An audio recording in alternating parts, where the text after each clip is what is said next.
Do you remember anything about Solaire? Yeah, he's like the main NPC. We I remember know. everything about Solaire. That That was the very joke, obscure Richard. character. Yeah, I don't know if you even know him. It's from Dark Souls. Okay, tell me about Solaire from Dark Souls 1.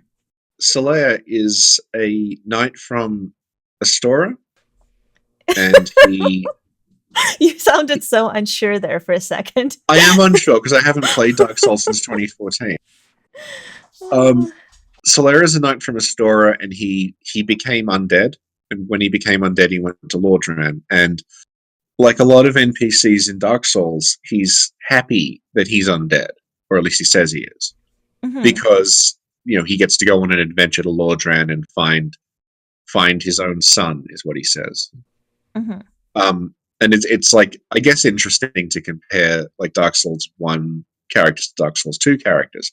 In Dark Souls two, the characters who are undead are like really really miserable about it, Yeah. and they're quite open about like I'm going to lose my humanity, I'm going to forget everything, I'm going to because I would do anything to escape this fate. Whereas in Dark Souls one, all the characters who are undead are pretty chill about. They're pretty happy about it. Like a lot of them are. Yeah. It's like Solaire is a good example of that. Where it's like, oh, this is great because I get to go to Lordran and I get to like continue my quest to find the sun in Lordran. And I'd like Griggs, Vinheim's another one who's like, I became undead, but this is all these heroes from the past are fading in and out in Lordran, so I get to meet Big Hat Logan and Hmm. um, Laurentius is also like, wow, I'm undead, so I'm here in Lordran, where there's like I can meet Quilana and stuff like that. So it's not necessarily a bad thing. Although you could say that like maybe they're just in denial and they're just going mad. But like they do kind of they find a positive side to being undead in Dark Souls Yeah. one that they don't really into. So Solaire is a most of the characters you meet in Dark Souls one are quite kind of happy and jolly, and Solaire is a good example of that. Sigmar Hmm. being the other one. Hmm. And do you think Solaire is the son of Gwyn whose name has long been lost? No, Did you though? um, I thought, maybe for a while, but it's like really, it's more just like everyone really likes Solaire, so there was I think, a reflexive need to create like a more epic backstory for him. So he wasn't just a guy; he was Gwyn's son, but we know that's not true now. So, well, the thing is, in Dark Souls one, like way at some point in development, it was removed, but not until reasonably late, is that Gwyn's son was going to be Andre. Andre the blacksmith was going to be Gwyn's son. And he was going to help you get to the kiln of the first flame. But in Filing Shrine, there's that statue at the back of the pool where Frampt is. There's like a statue. He was going to move that, like, because he's so strong, he was going to shove it, like, aside, and behind that would be a secret passage that led to the kiln of the first flame, and that passage is still in the game, like Oh, that. that's cool. So like they bothered putting it in there, like you can I think you can actually see it, like if you're in the kiln and you look in the right place, you can see there's like a door. Hmm. um there's like in the area where Frampdor drops you can kind of make out a little door on the side, and like that's not just an environmental detail. There was like a full passage going down from the behind that statue all the way to the kiln, and you would walk down that, and that's how you would reach it. Hmm. And then they removed that part, but they didn't remove the references to Gwyn's son. So it was kind of hanging over it, and people thought it was Solaire, but now we know it's the Nameless King. Hmm. And what do you think happened to Solaire between Dark Souls 1 and Dark Souls 3?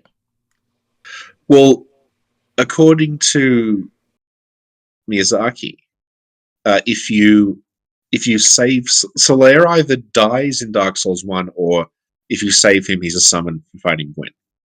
And Miyazaki said in an interview that that if you save Solaire and beat Gwyn, then Solaire links the fire in his own world.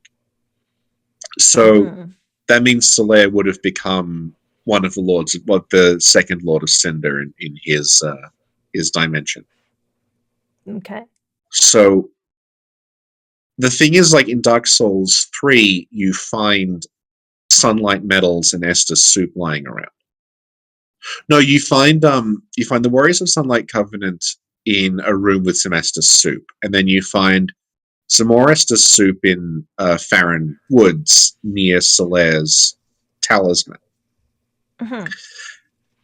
And it's like, I think the game was kind of hinting at like, maybe Solaire is still out there and he's leaving Estus soup for like weary travelers, and he's like still helping you. Hmm. Which is better than Solaire became a worm, which Why is one did of, people think Solaire became a worm? because the worm drops a lightning miracle, and when one of the possible endings for Solaire in Dark Souls 1 is that his brain is kind of consumed by this like parasite maggot thing. So Oh, one I of the see. theories was like, what if like that just kept growing, and like eventually Solaire's body became this like maggot thing, and that's why it drops the lightning miracle.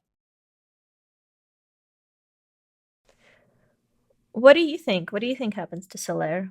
Is he in Dark Souls 3? Is he a worm? Is he living as soup?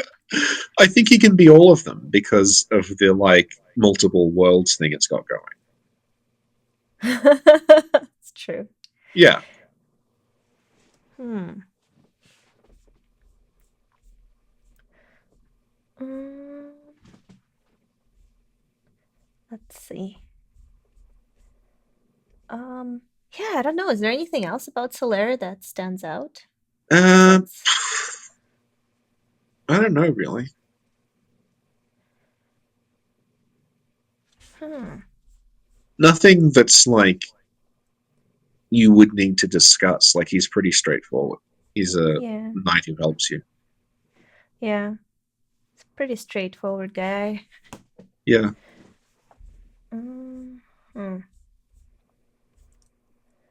Yeah, I had this when I did the stupid thing with him, the guess who, I was convinced. I don't know, I wanted to make a whole lore about he must have been really, really depressed at some point, and then he was like took on a completely different persona. Yeah. Because he Yeah. was so cheery, it was really disturbing when I first met Yeah. him. I'm like, dude, They're look they're around. they're all really cheery. Yeah. That's, yeah, like we were saying, like that's the big difference between 1 and 2. Hmm.